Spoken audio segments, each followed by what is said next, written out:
Welcome to Mindful Moments. Ever feel like your inner world is just this whirlwind of intense emotions constantly shifting Mhm. while you're just trying to, get through the school day? Oh, definitely. That feeling of being almost hyper aware of everything inside and out, that's so much a part of being a teenager. Exactly. And how those big feelings really shape how you see yourself, how you see the world. Absolutely. That's what we're diving into today, using Stephen Chbosky's The Perks of Being a Wallflower. We'll look at what critics said, but mostly through the eyes of Charlie, the main character, through his letters. It's such a powerful way into that experience, the confusion, the highs, the lows. Right. So if you're listening, maybe you're going through this stuff now, or you know someone who is, or you just want to understand it better, this exploration is for you. We want to get into those complexities. And it's a time of huge emotional learning, figuring out who you are, often when things feel pretty challenging. Yeah, and reading Charlie's story, you see him and his friends dealing with some really intense feelings. And those moments, even if the book doesn't call them this, they feel like moments of real self-awareness. Times when they're just present with what they're feeling, even if it's messy. Mm-hmm. Kind of like mindful moments in a way. Exactly. Let's call them that for today. So our goal here is really to unpack Charlie's journey, what he sees, what he feels, and pull out some of the, well, positive ideas about growing up, about resilience that are definitely in his story. Hopefully give you some insights. Sounds great. So where do we start with Charlie? How does he first appear? Okay, so we meet him starting high school. It's 1991. He calls himself a wallflower right off the bat. You immediately get this sense that he's sensitive, observant. Right. He notices things, doesn't just charge in. Totally. And you learn pretty quickly he's carrying something heavy. Huh. His friend Michael died by suicide the spring before. That's just casting a shadow over everything as he starts this new chapter. That's a huge weight for anyone, let alone a kid starting high school. Yeah, he even writes, I try to think of my family as a reason for me being this way, especially after my friend Michael stopped going to school.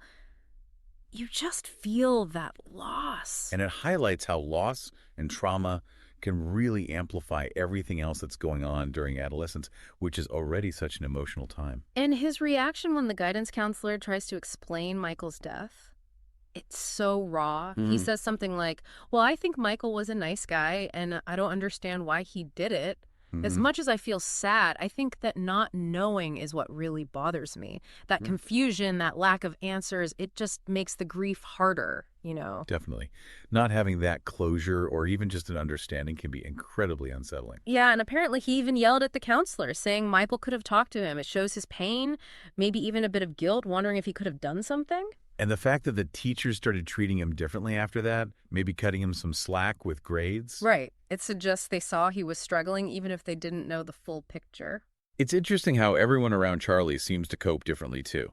Like Michael's dad not crying at the funeral, then leaving the family just months later. Yeah, Charlie notices that. He wonders about what was going on inside Michael's family, the unspoken stuff. He wants more information, like understanding could somehow make the sadness clearer, maybe easier to handle. That search for meaning after loss is so human, isn't it? Totally. And he connects it back to himself, wondering if he has problems at home, but then sees his sister dealing with her first breakup and realizes other people have big struggles too.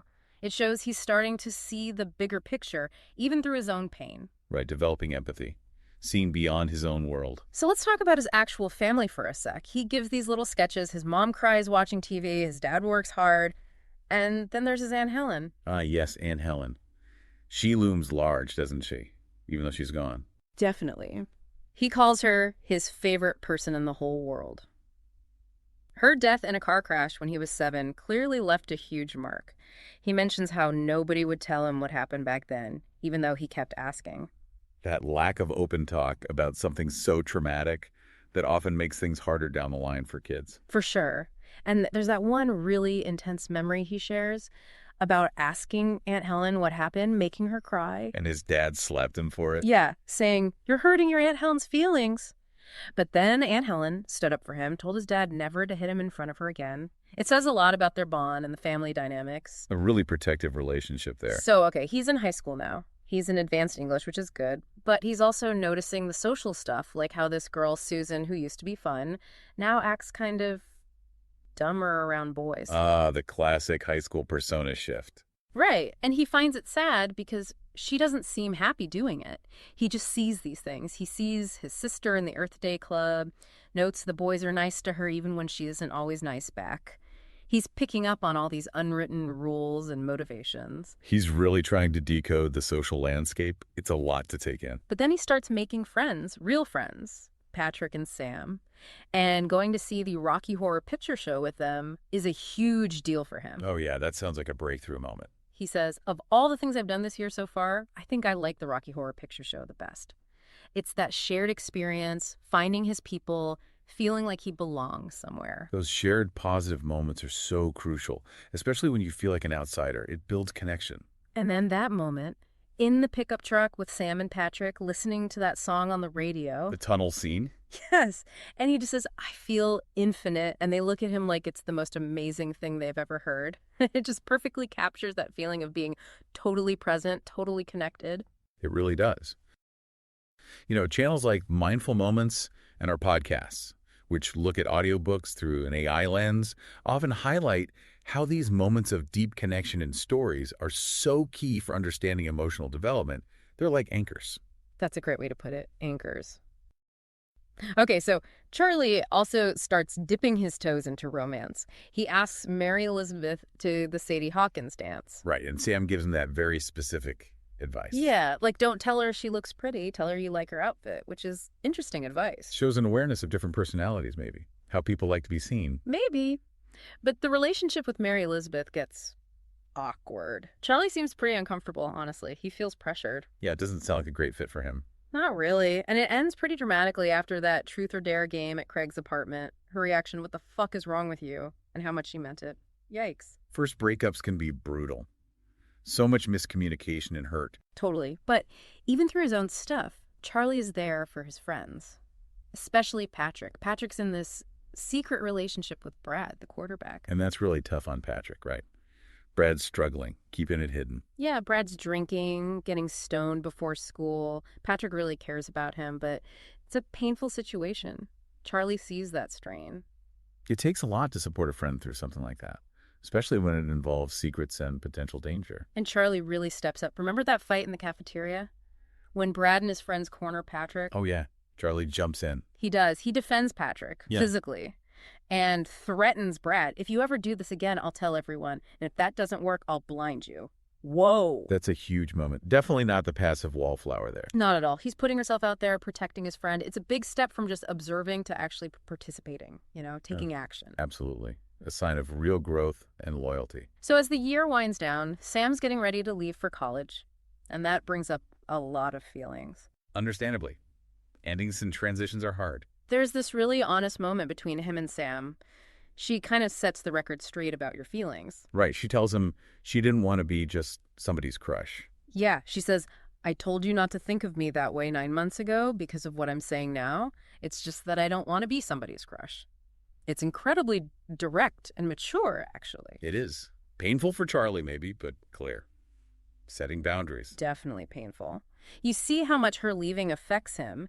He describes feeling totally lost afterwards, like he has no one to talk to. He just wants Aunt Helen. It taps back into that earlier grief, that need for support. Mm-hmm. And losing those key friendships when you rely on them so much, that's destabilizing. For sure. And things get really difficult for Charlie then. The book mentions he ends up being hospitalized for a while. Right.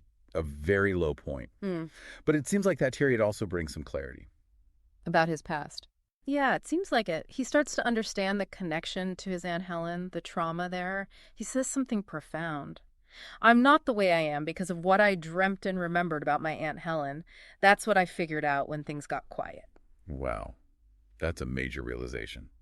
Separating the past trauma from his core self. It feels like a real turning point towards healing. And then he has this amazing line near the end. The one about choosing where we go. Yes. So I guess we are who we are for a lot of reasons, and maybe we'll never know most of them. But even if we don't have the power to choose where we come from, we can still choose where we go from there. That is just such a powerful statement of resilience. Acknowledging the past, but claiming agency over the future. It's incredibly hopeful. It really is. And the book ends with him about to start sophomore year, and he says, and believe it or not, I'm really not that afraid of going. After everything he's been through. That's huge. It shows how far he's come. From being paralyzed by fear and observation to actually stepping into his life. So, looking back at his whole journey, what really stands out are these positive threads, right? Like how vital friendship is. Patrick and Sam were his lifeline. Absolutely critical. Right. And the whole process of just feeling the difficult stuff, grappling with it, not running away from it. It's messy, but it leads to growth. Yeah, and the idea that you can grow even after trauma, that healing is possible. And finally, just finding your own identity, moving from the sidelines into the game. It's a really hopeful narrative, ultimately, about connection, self-discovery, and the strength people can find, even when things are incredibly tough. So for everyone listening, here's something to think about. What's your tunnel moment? You know, that time when you feel completely plugged in, completely you, without worrying about what anyone else thinks. That's a great question, finding those moments of pure presence. Worth thinking about. If this exploration resonated with you, please subscribe so you don't miss future ones. Share it with anyone you think might get something out of it. And if you want the full story, the full experience of Charlie's voice, definitely consider picking up the book. We'll put a link in the show notes. And please keep thinking critically about these themes, how they connect to your life, what you see around you. Thanks so much for tuning in.